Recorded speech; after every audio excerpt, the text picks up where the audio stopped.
তো সাইয়েদনা সুলাইমান বললেন, আল্লাহ, গোটা বিশ্বের সব প্রাণীকুল, পশুকুল, পক্ষীকুল, জিনকুল সবাইকে আমি একবেলা লাঞ্চ খাওয়াবো, দুপুরের খাবার। আল্লাহ বললেন, নো সুলাইমান, এটা তোমার কাজ না, এটা আমার কাজ, তুমি পারবা না। সাইয়েদনা সুলাইমান বললেন, আমার মনে বড় শখ, আমি যদি একবেলা সবারে মেহমানদারি করাইতে পারতাম, আমার কলিজাটা ঠান্ডা হয়ে যেত।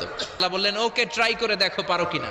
সাইয়েদনা সুলাইমান আলাইহিস সালামের অনুসারী ছিল জিনেরা। জিনের বাদশারে বলল, জিনের বাদশা, যাও সাগরের পাড়ে 40 কিলোমিটার জায়গার মধ্যে খাবারের আয়োজন করো।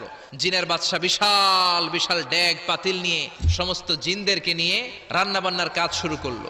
40 কিলোমিটার ব্যাপী জায়গা নিয়ে খাবার তৈরি করা হচ্ছে। সব যখন রান্না শেষ, চলে এলো সেই মহেন্দ্রক্ষণ। ইন দ্য মিন টাইম সাগরের ভেতর থেকে এক বিশাল আকৃতির তিমি মাছ করে ডেকে বলল, সুলাইমান, খাবার দাও।